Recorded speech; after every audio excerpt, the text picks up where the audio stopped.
Hello everyone, I'm Laurie Radke, President and CEO of the Greater Green Bay Chamber. Thank you for joining me. So excited to have another community conversation, and my special guest this time is Mark Murphy, President and CEO of the Green Bay Packers. Please sit back and enjoy and watch part one of our two-part series. Thank you.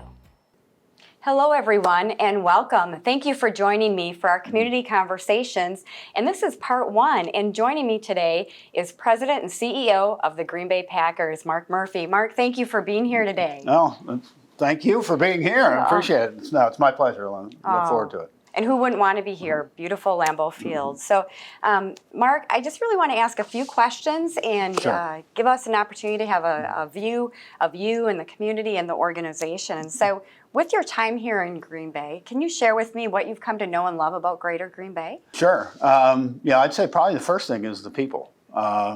People often talk about, Midwestern ethics and Midwestern charm, and it's hard to believe how many years I've been in Green Bay, but just really enjoy the people. And the city itself, what I really enjoy about Green Bay, and I've lived in Washington D.C. and Chicago.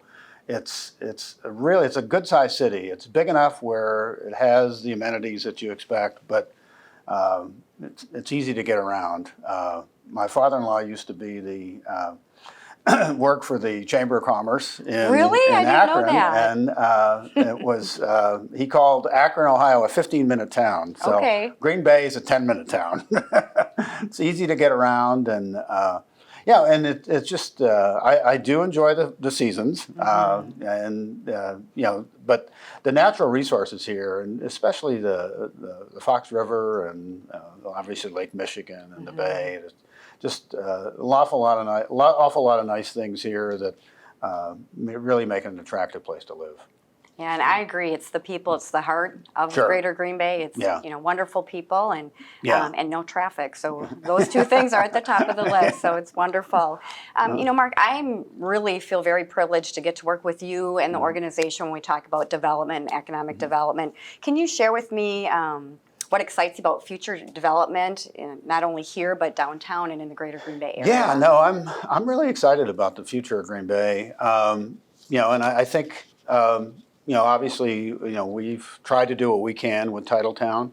I think we've seen some positive impacts with that, and I think you'll continue to see growth and development there. And, it started with Mayor Schmidt, and, I think that's continued with Mayor Gingrich.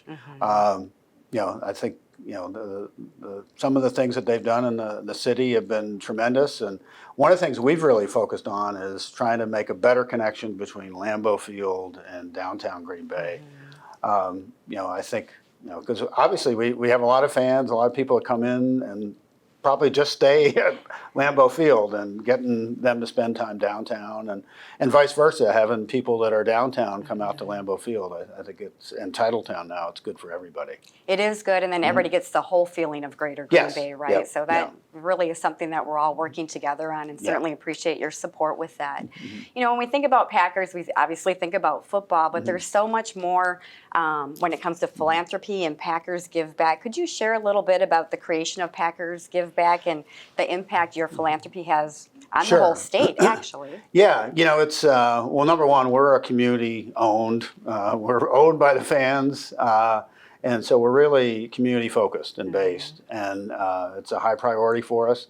Number one goal, obviously, is to win championships, but beyond that, it's supporting the local community. And one of the keys is to make sure long term that the community can support a successful NFL franchise. And so for us, not only philanthropy and giving back to the community, but from an economic development standpoint, things, and that was really kind of one of the real motives for Titletown was, economic development.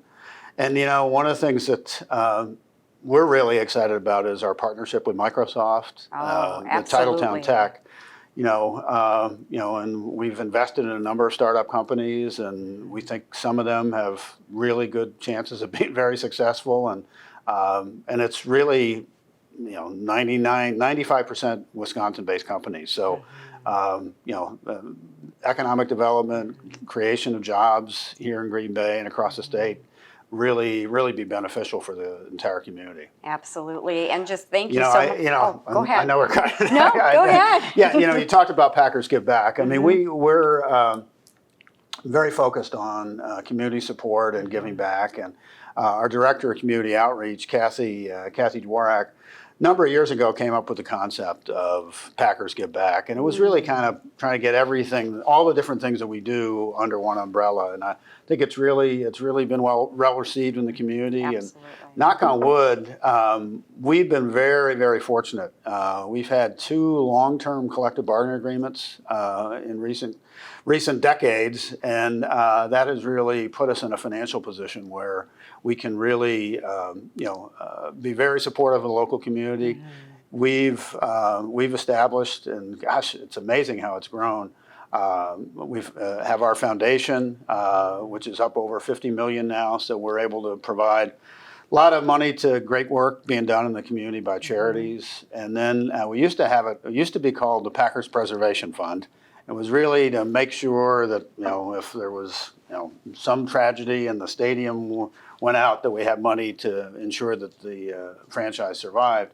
Now it's our corporate reserve fund, and taken a little bit of a hit recently, but we're right around 500 million. Okay. And we don't have a rich, deep-pocketed owner, so this was, and I think our executive committee, I give them credit, they had the foresight to look at it and say, we need to establish something so we have the same benefits and assets that other teams in the NFL have. And that's amazing, and really through your leadership with philanthropy and Packers Give Back, economic development, you've really woven yourself throughout the whole community. I don't think there's an area in our community that you don't touch and have a positive impact on.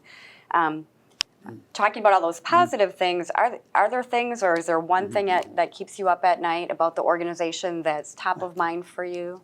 Well, I do worry about, can we win the Super Bowl? We've come so close, and obviously the league is so competitive, and we've had a lot of consistent success, and just haven't quite been able to get over the top. So we're always thinking about what can we do to take that last step and get to a Super Bowl. And but beyond that, I have a lot of confidence in our employees here with the Packers and our corporate board and our executive committee. But and there's difficult decisions we have to make, and some of those really kind of weigh on you. But I do really have confidence that, with our corporate structure, with the board of directors, and then even internally, when you have to make those difficult decisions, we really vet them, very carefully. So you feel confident when you do have to make a challenging or difficult decision, that it's been well thought out, and hopefully making the decision that's in the best interest of the Packers long term. Absolutely. Yeah. You mentioned about the employees, the staff, your leadership team, the board. Really, the industry sector that you're in is very competitive. So how do you stay innovative, and how do you keep reinventing yourself and upping that? I give a lot of credit, to our employees. I think we're always kind of pushing ourselves. We were talking earlier, we've got a staff retreat coming up over the next couple of days, and it's an opportunity to kind of step back and take a bigger picture view of some of the things we're doing. And, to be quite honest, the league and the other teams, although we compete fiercely against each other on the field, off the field, it's in our benefit to all have packed stadiums and have great fan engagement. So the league shares a lot of best practices, and we talk to other teams, and it's amazing how the technology is changing. Well, not only football, but the stadium experience, and we're about to spend about $50 million on a brand new video board. Wow! So that's exciting. We'll have that for the 2023 season, and. Yeah, it's and it's a balancing act, because part of what makes Lambeau Field so special is that you don't have the flashing lights and ads everywhere. But our fans, there are certain expectations when you come to a game. They want to be able to see, the replay up on the video board and statistics and all the different things that you've come to expect in new stadiums or modern stadiums. And so we're doing that, but trying to keep Lambeau Field. What makes Lambeau Field special is that when you sit in the bowl, you're having that same experience that fans did when they watched Lombardi coach here. So a really fine balance, right, to It maintain is. that and the heritage. Yeah. Well, that's exciting that we're moving forward and keeping that balance between that. Yeah. So I know everybody talks about when the schedule is going to be out. When is it going to be out? It comes out and we see, wow, what a great schedule. And overseas, right? We're going to be international and in London. Can you share with me, because the Packers are uniquely structured, if that creates any type of impact or obstacle or opportunity for the Packers? Well, yeah, it's a little bit of both. I'd say the obstacle, we really we put it off as long as we could for the main reason, Green Bay is by far the smallest community in the NFL, and the relative impact of our home games here is astronomical compared to New York or LA. So we didn't want to take a home game away from the local economy. That said, though, with the league, when we moved to 17 games, 17 regular season games, there was an understanding that teams could be required to play international games. So we joke, the old saying, if they're going to run you out of town, get out in front and call it a parade. So we got out in front. So we're excited to be going. We're having a parade. We're excited to be going to London. And actually, so this year we were scheduled to have 9 home games. In a normal year, we'd only have 8 regular season home games. So we'll have 8 regular season home games and only 1 preseason game. So it's less than the the normal 10 that you would have combined. But we were pretty fortunate this year, and Gabrielle Dow really did an excellent job for us in securing soccer friendly. So we'll have I think it'll be the first time soccer's ever played inside Lambeau Field, and that's going to be right on the eve of training camp, and looks like it's going to be sold out, so it should be wonderful. A great atmosphere, and I'm really looking forward to it. It's 2, huge names in terms of soccer: Manchester City and Bayern Munich from Germany. So that's really exciting. Yeah. And it'll be interesting to see the economic impact of it, because I think it's drawing people in from Chicago, Minneapolis, really, and those 2 teams have fans all over the world that I think are really excited about the opportunity to see their team play inside Lambeau Field. Absolutely, the whole Greater Green Bay and even the state will have an impact, which will be positive and economic impact. Yeah. Mark, as president and CEO, and we know the Packers have a unique business model without having owners, just in general, what do you think the opportunities still exist for the Green Bay Packers because of the unique model that we're structured in? Yeah, well, I don't see our model, our structure as a detriment. I think it's a positive. A good example is we just recently, completed our sixth stock sale, and we added about 176,000 new shareholders, and that is going to help put that brand new video board up in the stadium, so it's directly benefiting fans, and it's also going to help us. We're doing major renovation to our concourse, renovating all the concession stands in both the upper and lower concourses, so that'll be great. But I think. Knock on wood, we're very, very bullish about the future of the Packers. I think we have a lot of advantages with our structure. It's kind of funny with the stock sale, the league, because nobody else can really sell stock like that, and I guess they can sell share, or they can sell a percentage of but it's nothing like having a major stock sale. So the league has said, listen, you can have the stock sales, and we're not going to do it every year. It's probably what we've talked about is it's once a generation, of fans. So probably every 10 to 15 years, but.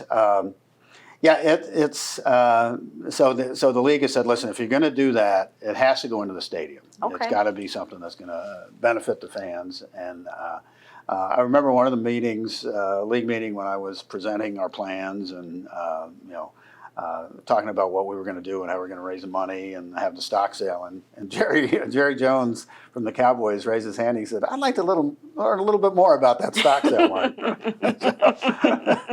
But I don't think the Cowboys need a stock sale. Yeah, well, that's a great story. No. You know, Mark, when you look at your leadership and your tenure, what are a few highlights, if you had to name a few? I mean, I'm sure there's a lot of highlights, but if you had to just pick a few when you reflect over your leadership time here. Yeah, well, I mean, it's really not for me to judge. Hopefully it'll be others, but obviously, winning the Super Bowl was a real highlight. And gosh, just think of being able to celebrate that with Ted Thompson and what he meant to this organization, and, as well as Mike McCarthy. The other things that really, I think, and it's not just me, I think everybody in the organization has been proud of it. The consistent success on the field. It's hard to win in the NFL, and putting ourselves in a position to consistently compete and make the playoffs has really been very positive. At Lambeau Field, we've been able to continue to invest in Lambeau Field, the south end zone expansion, the atrium renovation, the video. This will be the second video board that's gone up. So it's continuing to invest in it. And then, lastly, I'd say Titletown. I think that's phenomenal. It's a combination between Titletown and Titletown Tech. May have a bigger impact on the community than almost anything that we've ever done. And Titletown, I give a lot of credit. The companies, kind of the original tenants that took a leap of faith with us. I mean, with Hinterland, obviously the Kohler Corporation with Lodge Kohler, and then Bell & Health, have been great partners. And it's funny, and we thought about it. And when I first started with the Packers, there was this idea that, gosh, teams are developing land around the stadium. What kind of things could we do? And give an awful lot of credit. Mike Obinger, somebody I know you know, just a great person, and really a visionary, I think.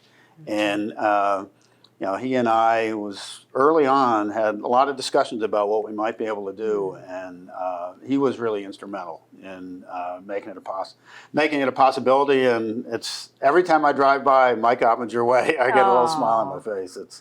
I think. Titletown, it's something that a lot of the other owners or the other teams kind of look at and say, geez, maybe that's something we can do. And it's really, and we took a lot of trips kind of looking at developments around basketball arenas, baseball parks, and kind of looked at different things. And one of the things we looked at, and I think it's really nice, is Patriot Place, which is adjacent to the Patriot Stadium, Gillette Stadium. But it was really, it was more corporate, and it was more like a shopping mall next to a stadium. And what we wanted was something that was really more community-based. And so the more we thought about it, it was like, we have to have a football field. I mean, no private developer would put a football field prime location. Right in the middle. The revenue return on the football field is nil. So, but between and that's what makes it special to me, is the public aspects of it.